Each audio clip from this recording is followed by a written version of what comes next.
Hola amigos, amigas, sean bienvenidos a este teleseminario Creación Audiovisual y Derechos de Autor.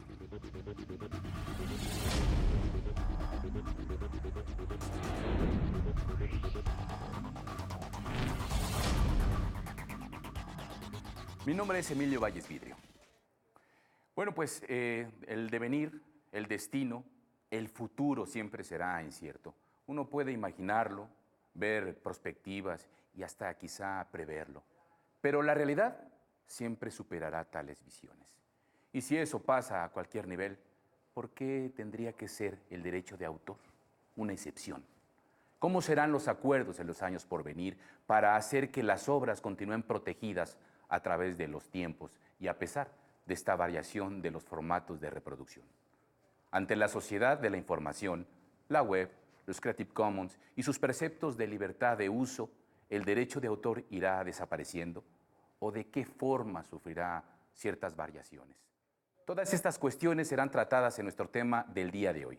El nombre de este capítulo es El futuro.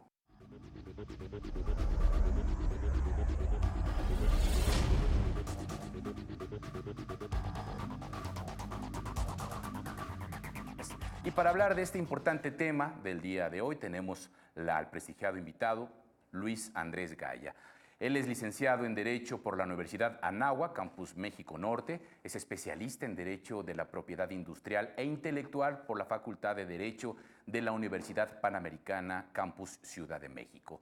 Laboró en la Coordinación Departamental de Infracciones y Delitos del Instituto Mexicano de la Propiedad Industrial, el INPI, en diversas firmas especializadas y reconocidas en México en materia de propiedad intelectual y ha participado en foros especializados como por ejemplo la Asociación Mexicana para la Protección de la Propiedad Intelectual, AC, y actualmente ejerce su práctica privada como consultor y abogado litigante en cuestiones de propiedad intelectual. Y te agradezco mucho, Luis, que estés aquí con nosotros en este programa y en esta emisión. Y bueno, pues vamos de lleno, si me lo permites, a platicar sobre este asunto, el futuro de lo que sucede con el derecho de autor. Pero primero sí me gustaría que nos empecemos a enmarcar en este sentido. Háblanos un poquito de lo que es la propiedad intelectual y lo que sería la propiedad industrial. Claro que sí, Emilio. Antes que nada, muchas gracias por invitarme a tu programa. Bueno, pues estoy encantado de participar con ustedes. En términos muy generales, en términos sencillos, la propiedad intelectual, debe verse la propiedad intelectual en sentido amplio, primeramente. Y la propiedad intelectual en sentido amplio se divide en dos grandes ramas: la propiedad industrial y la propiedad intelectual en sentido estricto. La propiedad industrial se refiere a todas aquellas figuras protegidas por la ley, derivado del artículo 28 constitucional, que establece en uno de sus párrafos que no constituirán monopolios todos aquellos privilegios que el Estado otorgue a los inventores y a los perfeccionadores de alguna mejora, ¿sí? Aplicable en la industria y al comercio para el uso de sus inventos, ¿no? Entonces, dentro de la propiedad industrial están abarcadas lo que son las invenciones, y ahí entran las patentes, ahí entran los modelos de utilidad, que son una figura similar a la patente, pero con algunas diferencias marcadas, ¿no? Por ejemplo, los diseños industriales, por ejemplo, están las marcas también, están dentro del rubro que son los signos distintivos, y ahí vienen incluidas las marcas, los avisos comerciales, que son también lo que se conoce comúnmente como los slogans. Son los avisos comerciales, son los slogans, los nombres comerciales también, y las denominaciones de origen, que también son un tema que forma parte de la propiedad industrial. Y la propiedad, por su parte, la propiedad intelectual en sentido estricto, abarca todo lo que son los derechos de autor, los derechos conexos, por ejemplo, también lo que son, todos los temas que tienen que ver con las obras literarias y artísticas que forman parte del derecho de autor. Los derechos conexos, las reservas de derechos, también, todo esto viene englobado en lo que es la propiedad intelectual en sentido estricto. De ahí la acepción, al hablar de propiedad intelectual en sentido amplio, pues necesariamente estamos hablando de ambas ramas, ¿no? Cuando nosotros creamos una obra en materia audiovisual, por ejemplo, es una propiedad intelectual que debemos entonces hacer patente, registrar. En sentido estricto. En este caso las obras audiovisuales están reguladas en la Ley Federal de Derecho de Autor y en todo caso, bueno, es tema precisamente de derechos de autor y por ende tema de la propiedad intelectual en sentido estricto. Vamos a entrar un poquito ya de lleno a lo que es este trabajo que se hace a través de los audiovisuales y lo que es también en materia educativa, por ejemplo, pero también la vinculación que puede tener incluso con la necesidad de tener que hacer, uno, primero, los registros del derecho de autor, segundo, conocer precisamente las necesidades de este derecho de autor, de lo que tenemos que, de alguna manera, ir llevando. Pero sí me gustaría que me platicaras un poquito el asunto de la responsabilidad que tenemos como autores en torno a la creación de nuestra obra. Bueno, definitivamente es un tema que tiene mucha relevancia. Creo que la responsabilidad siempre debe de ser compartida, es decir, tienen una responsabilidad muy especial los autores de obras literarias, artísticas, científicas y todo eso, en el sentido de promover la difusión de la cultura, el acceso a la información del público en general, ¿no? Porque son intereses, finalmente intereses del público, intereses en general. Pero estos intereses en general también deben necesariamente englobar la responsabilidad de la sociedad de respetar todas aquellas creaciones literarias y artísticas que son objeto de protección conforme a la ley, ¿no? Y están obligados a hacer un uso responsable de las obras. Y entonces también aquí entra el papel fundamental de las autoridades competentes y entonces, como yo te explicaba, debe ser un esfuerzo conjunto, ¿no? Debe ser un esfuerzo conjunto de toda la sociedad, porque incluso, bueno, estamos hablando de derechos de propiedad intelectual que generan un valor incalculable a las llamadas industrias creativas. Y obviamente, bueno, estamos hablando de una contribución fundamental a la economía de los países, claro, en términos de diversas variables económicas, como es generación de empleo, impacto directo en el Producto Interno Bruto y otras, ¿no? Entonces, ¿Cómo vamos a vincular, cómo podemos vincular todo esto que nos acabas de decir, que es precisamente cómo se ha venido dando? Porque hablamos de crear obras, registrarlas, estar en el derecho de autor, propiedad intelectual, propiedad industrial, en fin, pero saltemos un poquito a lo que es ahora todo este asunto de la era digital, porque finalmente parecería que existe como de pronto un vacío entre lo que era antes la obra escrita, el derecho a tener el uso de esto, de explotación de estos derechos. Sin embargo, ahora en la era digital parecería de repente que estamos viviendo el mundo de la piratería, del que no tengo que pagar a nadie, yo me lo puedo volar de aquí, de acá. ¿Cómo trabaja ahí, por ejemplo, la ley? Bien, en los últimos años, obviamente hemos visto que el desarrollo, y lo hemos visto no solamente en México, sino a nivel internacional, que el desarrollo de las tecnologías de la información y las comunicaciones comúnmente conocidas como TIC, y también, bueno, donde entra en un papel fundamental la red de redes de cobertura mundial, que es Internet,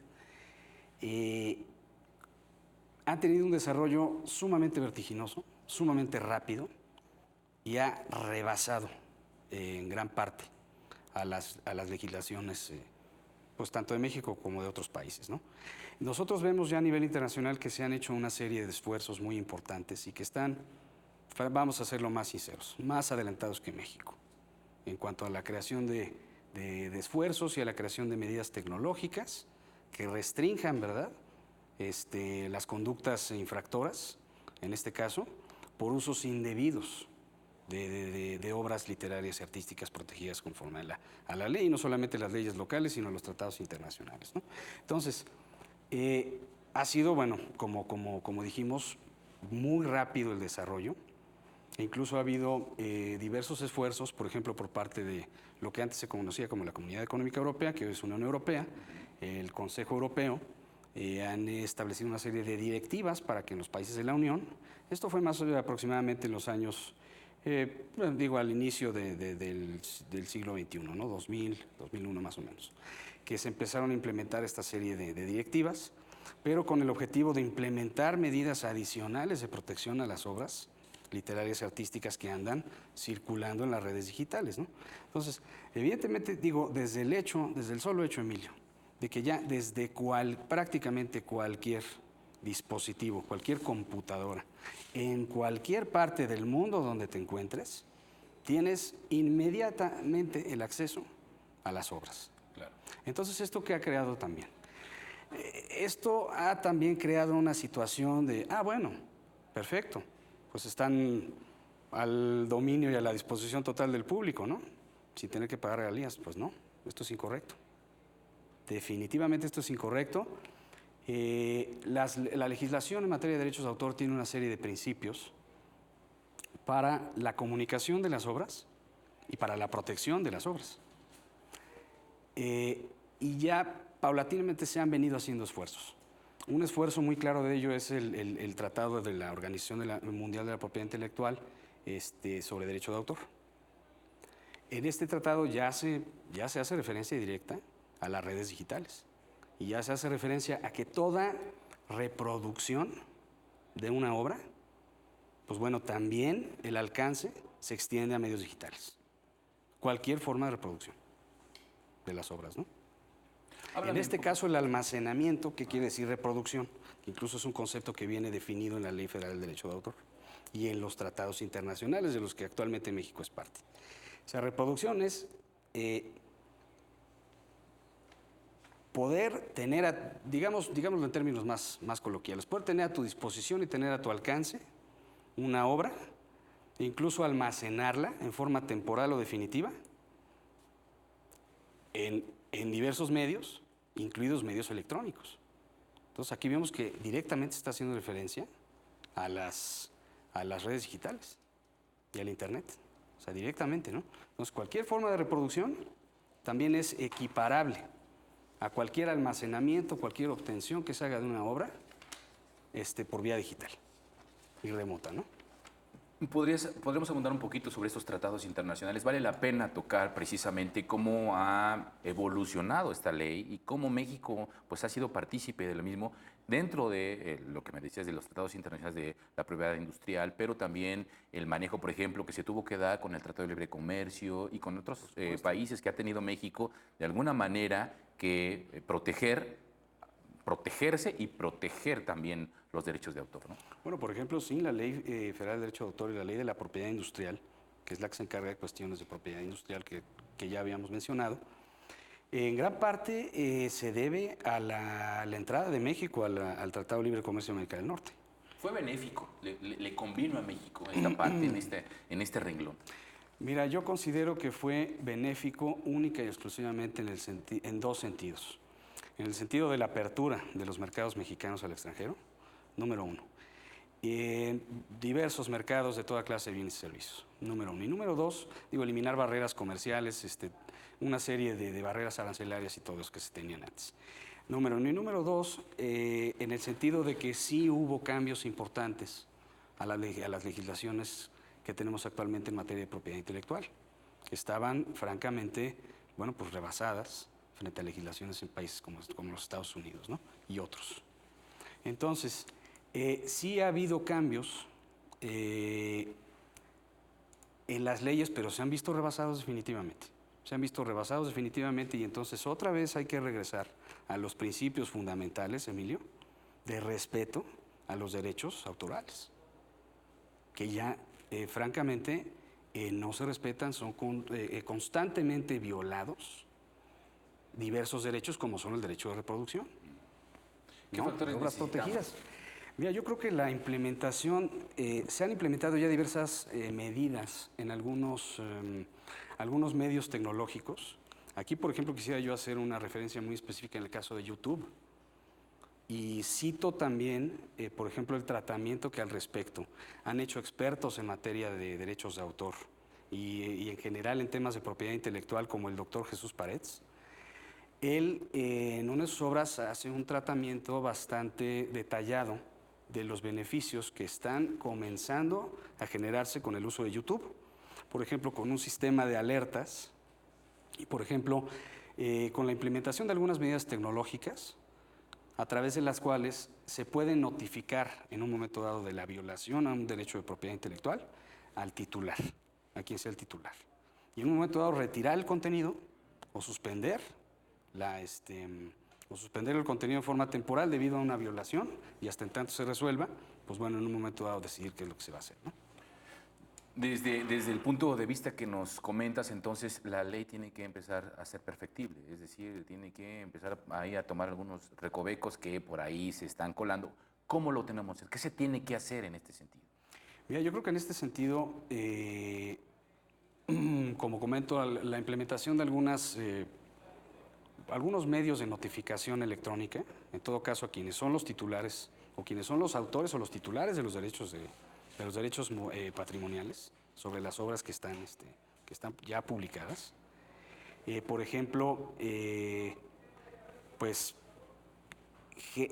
trabajar en forma estrecha con los proveedores de servicios de Internet, porque definitivamente tienen una responsabilidad enorme, que es la de aprobar, en todo caso, los contenidos que se suben a las redes.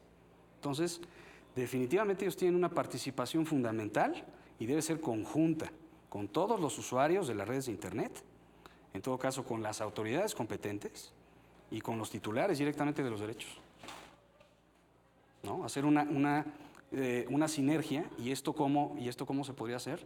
Pues a través de la implementación de algunas alertas, ¿no?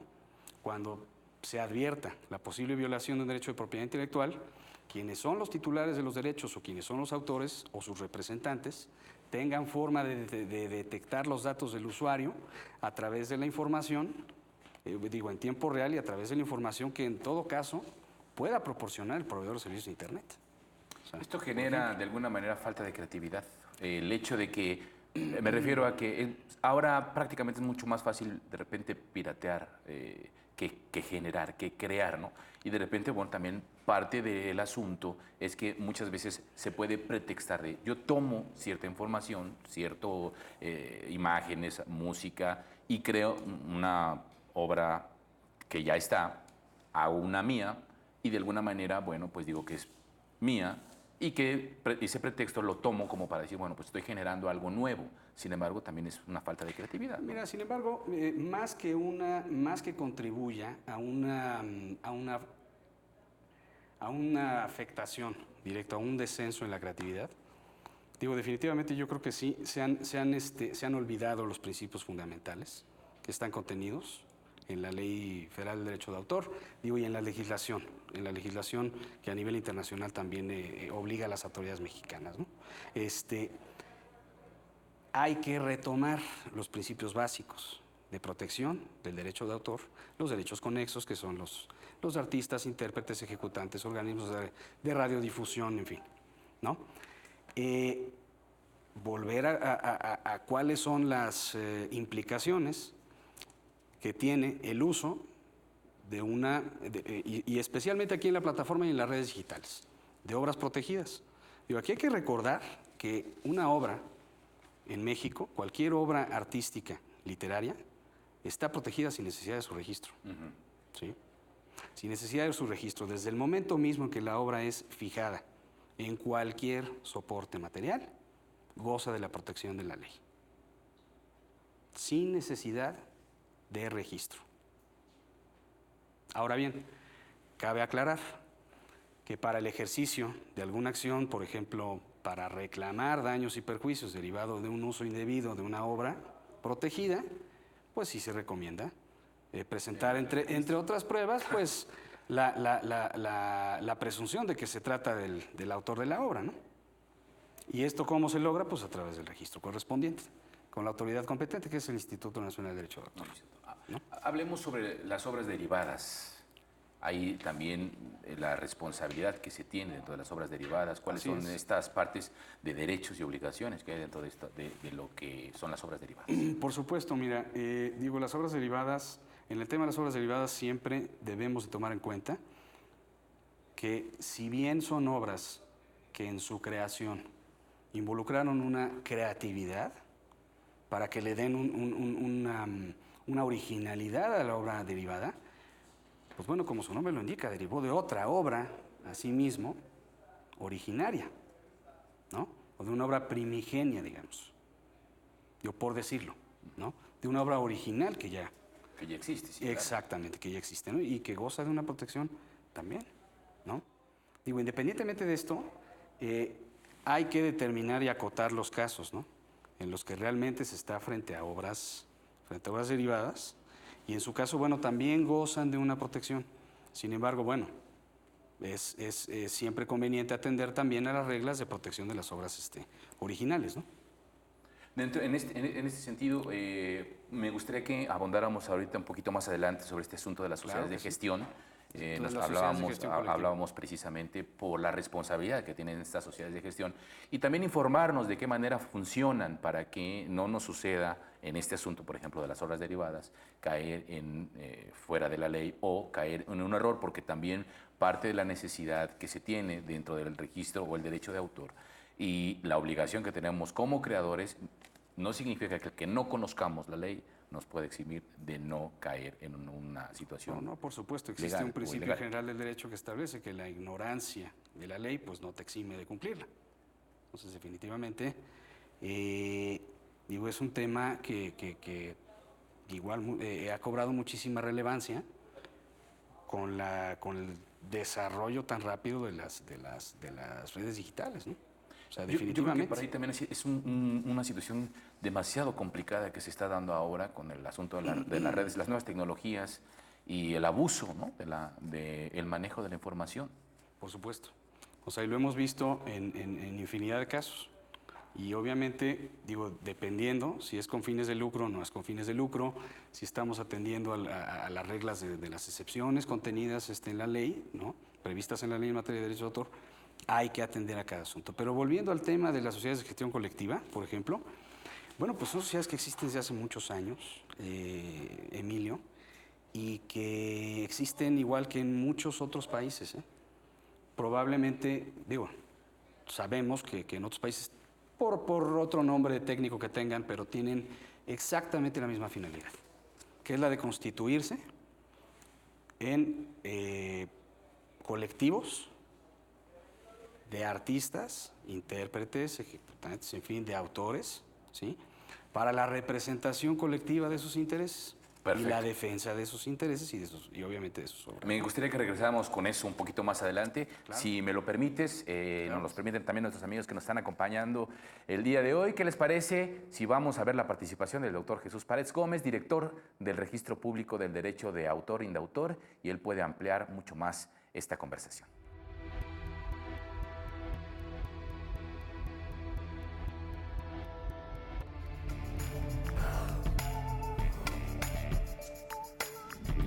El entorno digital, el Internet, no significa un nuevo derecho de autor, sino una nueva modalidad de explotación de la obra. Desde el momento que una obra se digitaliza y se sube a la red, se involucran dos grandes derechos de carácter patrimonial que ya hice referencia.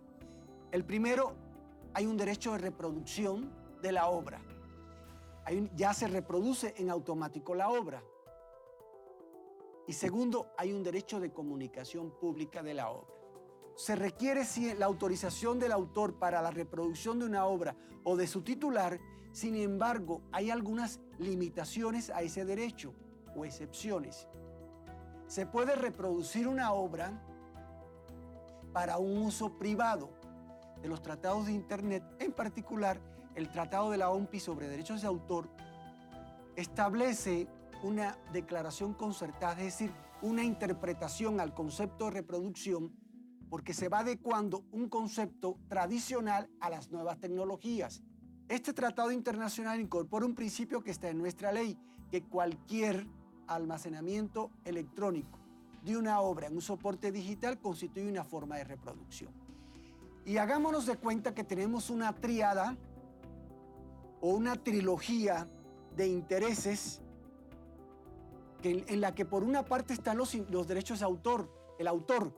Por otra parte tenemos los intereses de los empresarios, de la industria, de las televisoras, de todos los que le invierten para la explotación de las obras. Y por otra parte están los intereses de los usuarios de la red y de la sociedad en general.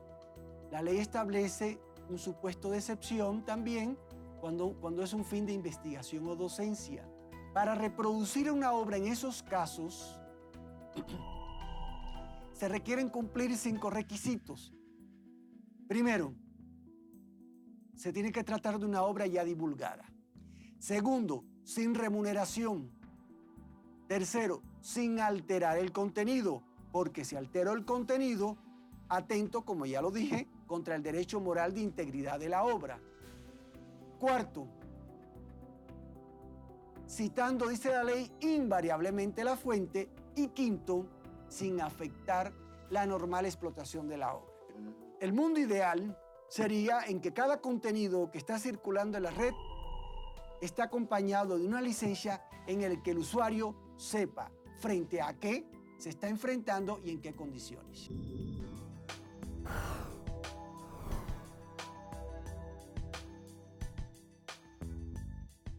Bien, gracias a la colaboración del doctor Paredes. Y bueno, hablaba ahí, pudimos ver y escuchar, Luis, esta parte de la digitalización. ¿Hasta qué punto esta transformación de digitalización nos permite explotar el uso de estos derechos como material educativo, por ejemplo, un material didacta, y en qué momento se vuelve comercial y en qué error podríamos caer, por ejemplo, ahí?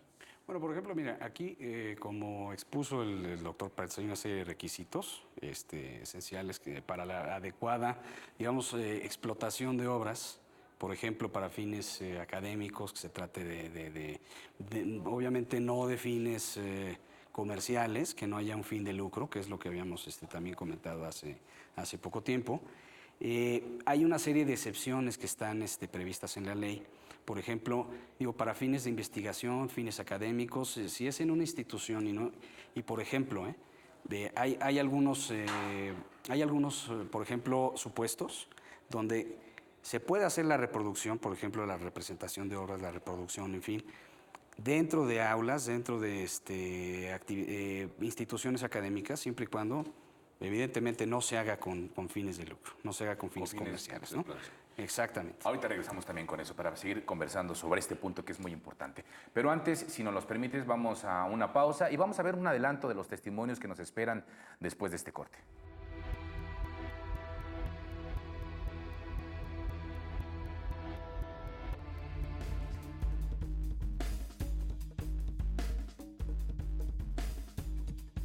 Ahorita ya la posibilidad de sacar cosas es enorme. Yo creo que he gastado mucho dinero en registrar todas mis cosas para que al final de cuentas haya unas copias casi exactas. Además de que es dinero el que te están robando, sobre todo es la idea. Yo creo que la vida en sí es una inspiración y todo, nadie ha inventado nada, todo es como una combinación de esas cosas.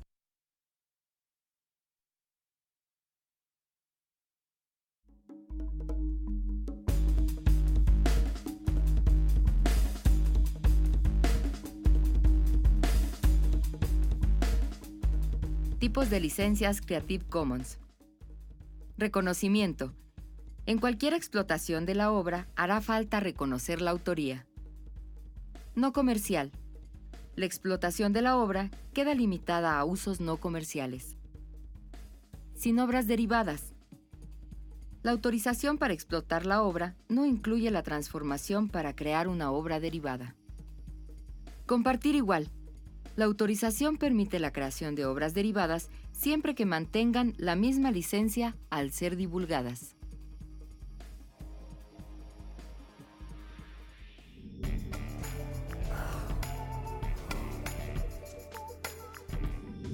Y yo creo que todo el mundo es creativo, es igual de creativo. Lo que pasa es que hay gente que le da flojera llevar a cabo la idea, pero últimamente sí me he dado cuenta.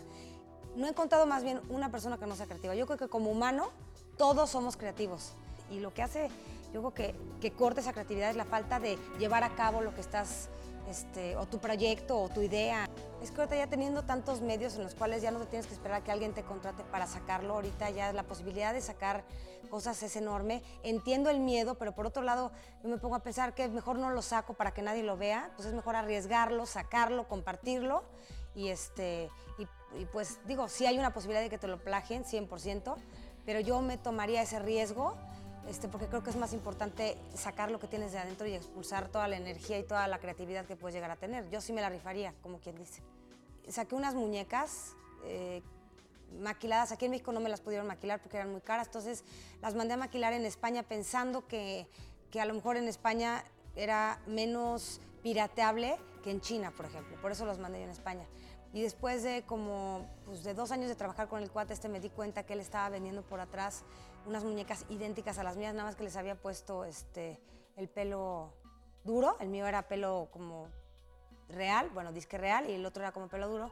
Y me di cuenta, y sí, como que fue mucha decepción porque ya no sabes ni para dónde voltear, pero esto no me impidió que siguiera yo sacando y sigo haciendo, y a lo mejor me voy con otra persona. Y si me hace lo mismo, pues ni modo, me cambio. Cada vez que me cuido no funciona, entonces opté por irme por otro camino, porque sí he registrado todo ante el INPI, ante todo lo que te puedes imaginar, y ya está como catálogo, como obra, como todo. Y me he dado cuenta que como que no basta con eso. Al revés, yo creo que he gastado mucho dinero en registrar todas mis cosas para que al final de cuentas haya unas copias casi exactas, y si no es que exactas, con el mismo nombre, etcétera.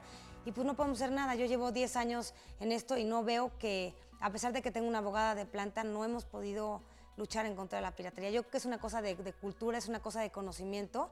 Lo famoso es como que la marca de la Virgencita Please, y yo me llamo Destroyer, entonces es más famosa la pirata que mi propia marca. Entonces yo lo que opté es por yo también decirme así, porque además de que es dinero el que te están robando, sobre todo es la idea, que es para mí lo que es lo más importante, y lo que es tan fácil que te la roben. Sí, el compartir se me hace como un elemento básico. Compartir en el sentido, por ejemplo, del costo de los productos, siempre un porcentaje va a diferentes causas, a diferentes fundaciones. Yo creo que la vida en sí es una inspiración, y todo, nadie ha inventado nada, todo es como una combinación de esas cosas, en las cuales yo sí puedo detectar qué es una copia y qué no, y qué es una inspiración. Todos los personajes que salen ahí, que ves en las tiendas, son reales, son extractos de gente que conozco, y son las mezclas.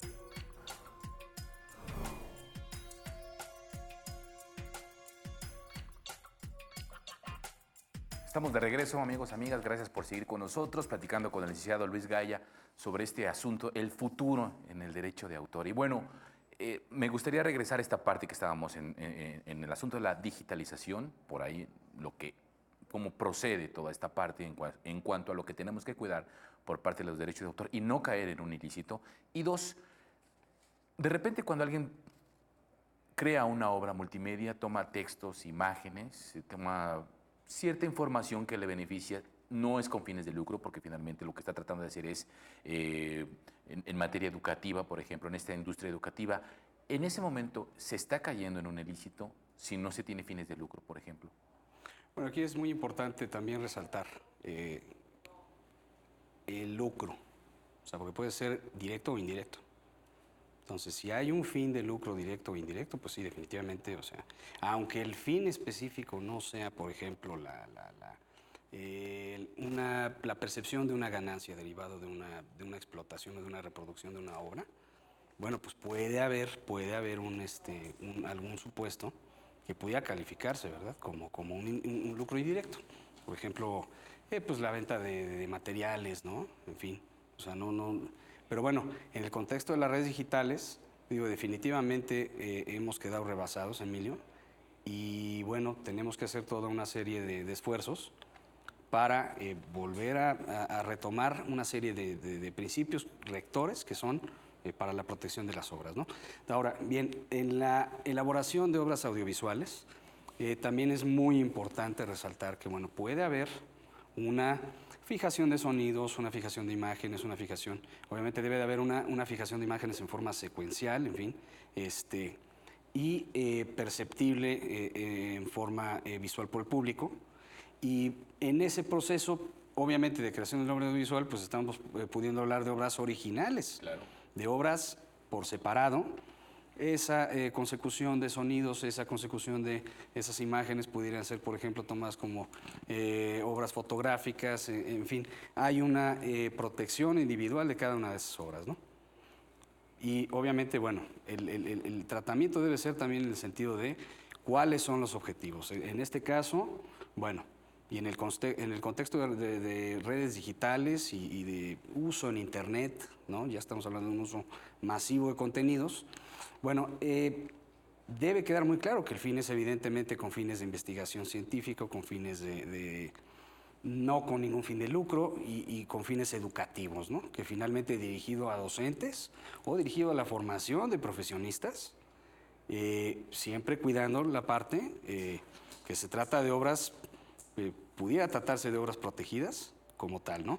Obviamente hay una concurrencia de obras, hay una concurrencia de titulares de derechos y, bueno, en la ley existe una presunción de que cuando se va a elaborar una obra audiovisual con la participación de otras personas, bueno, se entiende que están también otorgando su consentimiento para el uso de esas obras en forma conjunta para el empleo y la creación y el empleo de una obra audiovisual, ¿no?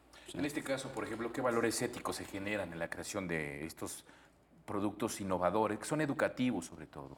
Sobre todo en el sentido en el que no podemos caer en que pues nos acusen quizás hasta de que caemos en piratería o nos estamos robando material, por Yo ejemplo. creo que también el papel de los docentes es fundamental en su formación, en los principios elementales de la protección de obras literarias y artísticas, ¿no? Obviamente, uno de los intereses generales es la difusión de la cultura, la difusión a través de las artes, por ejemplo, el acceso a la información, que inclusive, bueno, hemos comentado que están también elevados ya a la categoría de derechos humanos. Sin embargo, bueno, también hay que tomar en cuenta que también los derechos de propiedad intelectual están elevados en la categoría de derechos humanos y merecen una protección en el mismo plano, vamos, en el mismo plano que los primeros.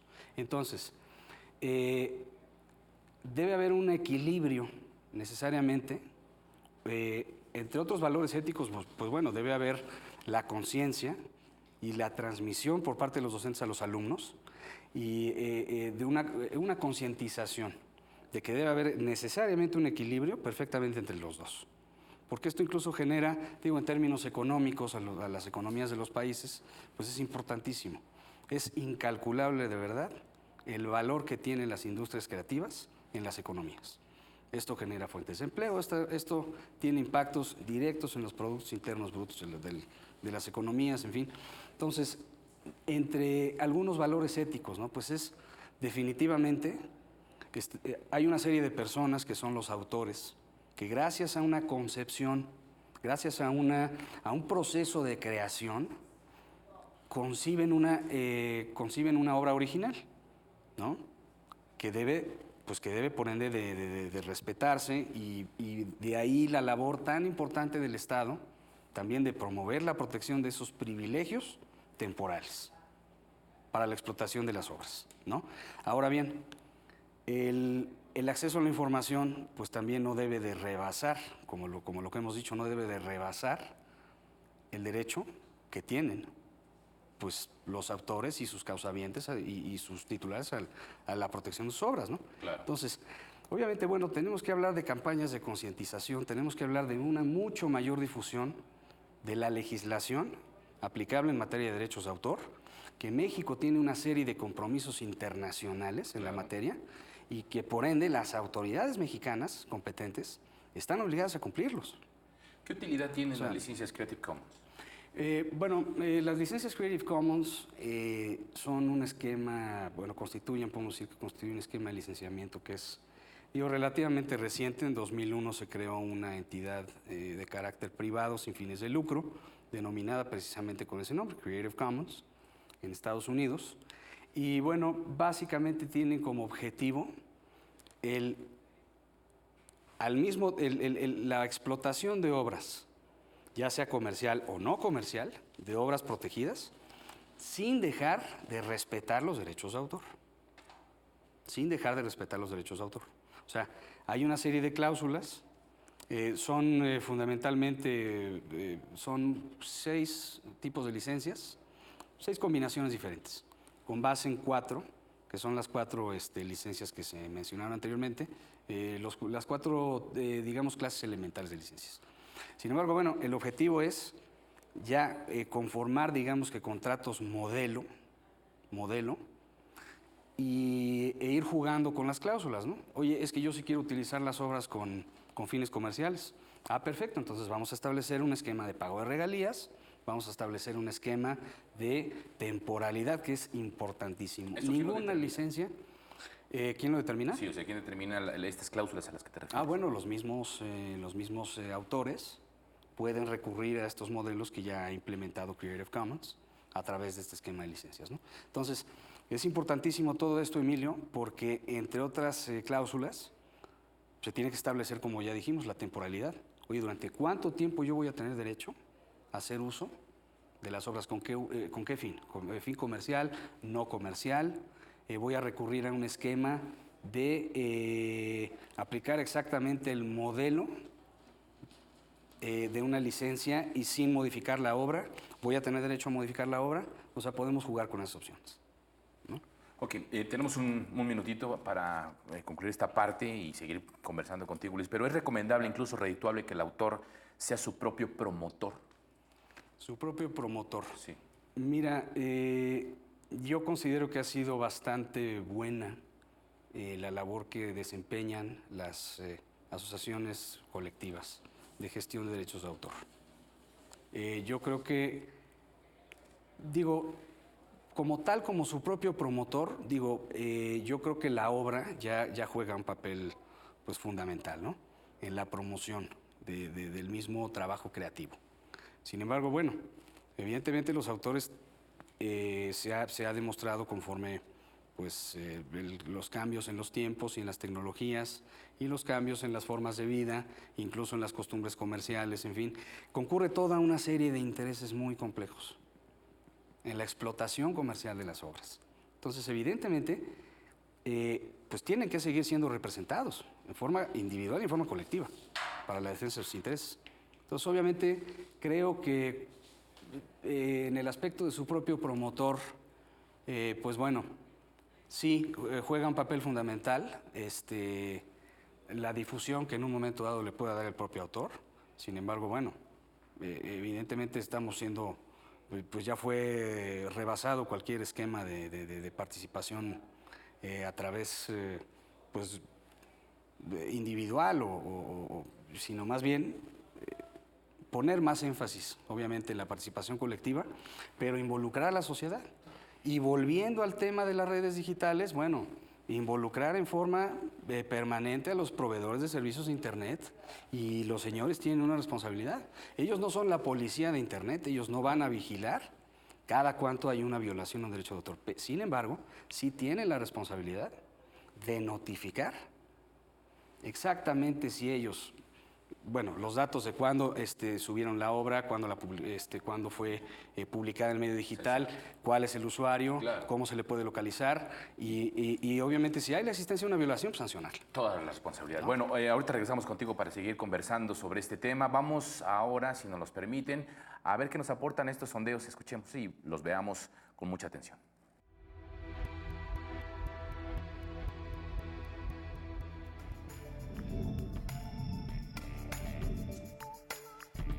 Creo que esa regulación que está en los derechos del autor no es tan comprensible para algunos.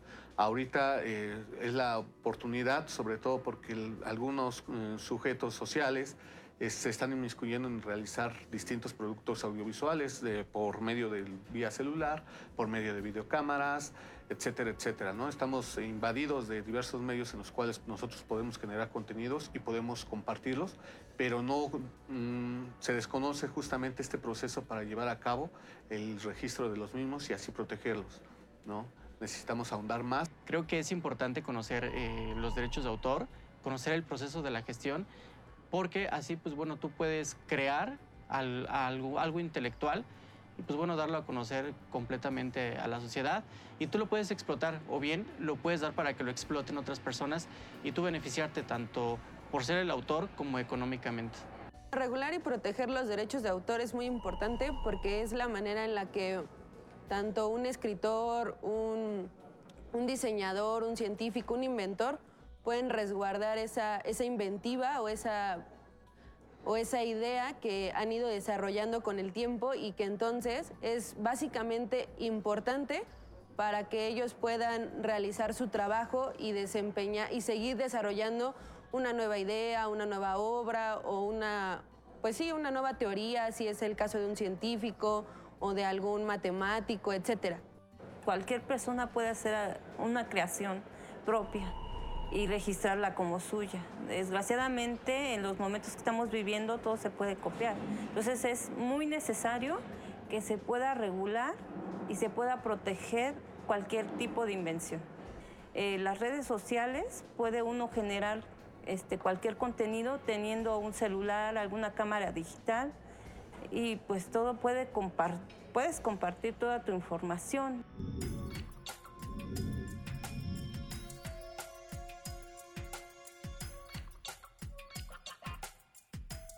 Estamos de regreso, amigos, amigas. Me permito recordarles que podemos tener contacto a través de nuestro Facebook, en donde nos puedes enviar todas tus dudas y tus comentarios, y también los que se inscribieron previamente podrán solicitar su constancia de participación. Seguimos platicando el día de hoy con Luis Gaya y bueno, tenemos también algunas preguntas que nos hacen llegar a través de Facebook. Ibis Horizonte, ¿podrías explicar, definir el término copyleft y orientarme si existe alguna teoría sobre él?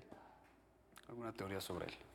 Bueno, el copyleft es un término también relativamente reciente y sobre todo, bueno, se le ha estado dando tratamiento al copyleft. Pues, digamos, hay mucha gente que cree que es un modo, digamos, un esquema de protección, digamos, de derechos de autor, ¿no? Y bueno, digo, es relativamente reciente. Sin embargo, bueno, aquí sí les comento, no es...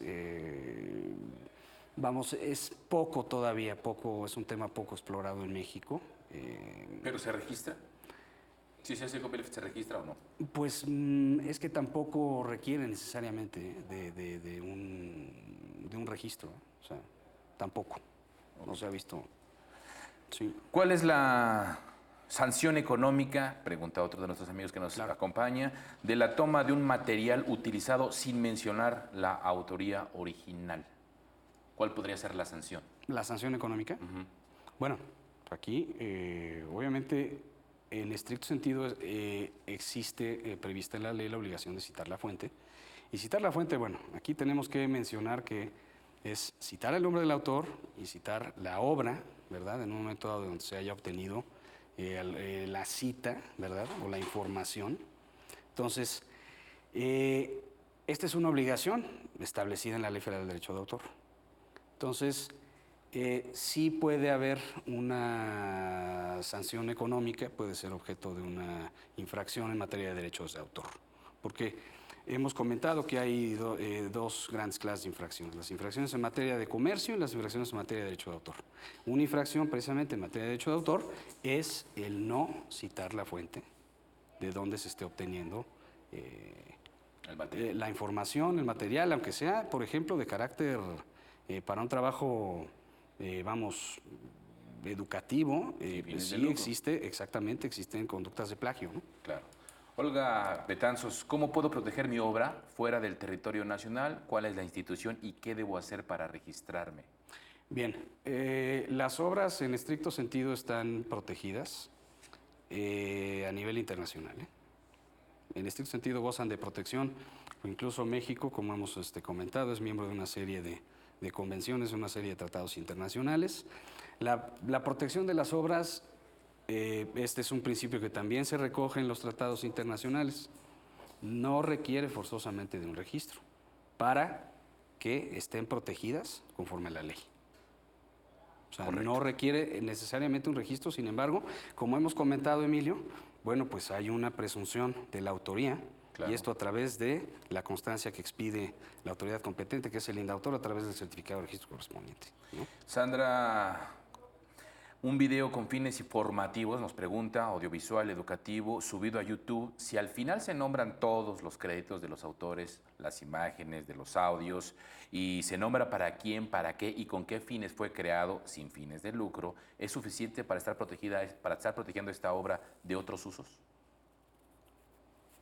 Para estar protegiendo esta obra de otros usos. Bueno, volvemos al tema de YouTube. Lo que comentábamos es que ya se están implementando una serie de medidas con el objetivo de detectar que en un momento dado, si un titular de una obra artística o literaria esté siendo involucrada en un trabajo audiovisual a través de la plataforma, concretamente de YouTube, ya se están comenzando una serie de esfuerzos para que los encargados, en este caso los proveedores del servicio, de la página, en fin, envíen una notificación a quienes en su caso se consideren afectados en sus derechos y en su caso, si se llega a comprobar debidamente la infracción, bueno, pues retirar el contenido, ¿no? Claro. Efectivamente. Participación de una amiga del foro rápidamente. Soy profesora y realizo material audiovisual, grabo, ilustro, musicalizo, genero también imágenes, grabaciones. Mi pregunta es, nos dice, ¿también se debe registrar por separado cada elemento que yo diseñé? Bueno, cada elemento. Aquí dependiendo, por ejemplo, lo que comentábamos también anteriormente, Emilio, si hay, por ejemplo, aquí una combinación de ciertos sonidos, hay una combinación de una secuencia que deba considerarse como obra audiovisual, si hay, por ejemplo, el uso de palabras, símbolos, en fin, una declamación, en fin, pudiéramos estar frente a diversas obras, ¿no? Frente a diversas obras y el registro, bueno, en todo caso, pues sí sería por separado, ¿no? Dependiendo de la rama a la que en un momento dado se aplique cada una de las creaciones, ¿no? O sea, bien, vamos cerrando ya el tema y regresemos rápidamente, si me lo permites, Luis, ¿sí? para concretar punto de los Creative Commons. La utilidad, qué son, para qué sirven y, bueno, finalmente darle seguimiento a esto. Bueno, finalmente es un esquema de licenciamiento, es la verdad, como decíamos, relativamente reciente, porque todavía el conocimiento es poco de esta herramienta, ¿no? Pero lo que se busca es no dejar a un lado los derechos de los autores de obras artísticas, literarias, en fin, sino a través de un esquema de protección establecer una serie de variables, como es derivado de si se quiere utilizar la obra con fines comerciales, pactar una serie de pagos de regalías, por ejemplo. Obviamente, bueno, ya mencionamos también, Emilio, que la temporalidad es fundamental. Fundamental. Jamás pactar indefinidamente una licencia. Eso es básico. Y bueno, por ejemplo, ya hay la posibilidad también de que se adhiera al modelo y al clausulado de licencias ya existentes, ¿no? Entonces, se puede jugar con toda una serie de posibilidades, pero se está comprobando poco a poco que están teniendo una utilidad y se están protegiendo los derechos de los autores, de los artistas, intérpretes, en fin. O sea, sí están funcionando. Yo considero que sí, están funcionando. Aunque todavía en México, hay que aclarar que todavía en México es poco conocido el tema, todavía tenemos una labor de profundizar bastante en ese tema. A esto voy. Esto es precisamente hacia donde va ahora esto con el Creative Commons. Es lo que viene para el futuro sobre los derechos de autor. Definitivamente es un esquema, pero vamos, yo creo que este es uno de los pasos iniciales a lo que va a venir después. Yo creo que esto es un esfuerzo importante, de verdad, de poder volver a retomar los principios fundamentales de la protección de los derechos de autores y de artistas, intérpretes, ejecutantes, en fin, y al mismo tiempo que se esté garantizando la protección de sus derechos, bueno, pues no descuidar la parte digital, o sea, no descuidar los contenidos y establecer una serie de responsabilidades que ya dijimos a quienes estén a cargo de las páginas de internet, los proveedores de servicios, es fundamental. Y este esquema lo ha ido permitiendo, lo ha ido implementando. Se han visto resultados positivos en países como los Estados Unidos y otros, ¿no? Yo creo que es el parteaguas. Digo, además de esfuerzos que ya han hecho plataformas informáticas, plataformas de internet como YouTube, Ahora con Creative Commons yo creo que veremos toda una serie de instrumentos más complejos después. Me gustaría abundar en esto, si me lo permites, Claro. y lo platicábamos sobre esta parte de la responsabilidad que existe también de todas pues las redes sociales también, ¿no? Porque de alguna manera el derecho y la obligación que existe también de los autores, de generadores de material, de subirlos a las redes sociales y de repente se vuelva como el hecho de que esté ahí prácticamente es gratis y que lo podamos tomar, o que exista o que no exista autorización, a lo mejor por parte mía, como decíamos, hablamos de las fotos, por ejemplo, de repente hay quienes toman fotos, suben fotos, ahí me parece que debe existir una responsabilidad. Definitivamente, yo coincido completamente contigo en el sentido de que redes sociales como Facebook, como Twitter, pues también deben de compartir de igual forma la responsabilidad de exactamente qué clase de contenidos son los que están subiendo a la red y con qué fines. Porque definitivamente vamos a recordar también que el fin de las redes sociales también hay un fin eminentemente de carácter económico, eminentemente, ¿no? Y hay una serie de cláusulas que definitivamente se deben de pactar con toda claridad con quienes estén directamente a cargo de las redes sociales. Claro. Porque es compartida, insisto, es compartida la responsabilidad y debe haber una red de verdad amplia de comunicación y de cooperación sobre todo, con las autoridades competentes, con los proveedores de servicios de Internet, con los mismos usuarios, con quienes suban contenido a las redes. ¿No? De alguna manera. Todos deben tener una parte fundamental y la responsabilidad, pues sí, así es, una responsabilidad incluso social compartida, ¿no? Bien, Luis, pues te agradezco mucho que nos hayas acompañado Muchas gracias a ti. el día de hoy para poder ampliar sobre este tema de lo que es pues la creación, los derechos de autor y sobre todo lo que nos espera en un futuro. Y a ustedes, amigos, que pues de alguna forma también participaron, muchas gracias a través de sus preguntas en el foro también, en la página de Facebook. Gracias y los invitamos a que nos contacten, nos sigan escribiendo, y antes de dejarlos con una frase que seguramente los va a hacer reflexionar, quiero también agradecerle a todos nuestros amigos que hacen posible este espacio, a todo el equipo de producción, pero sobre todo a ustedes, invitarlos a que nos acompañen para la siguiente entrega. Pásela bien y hasta luego.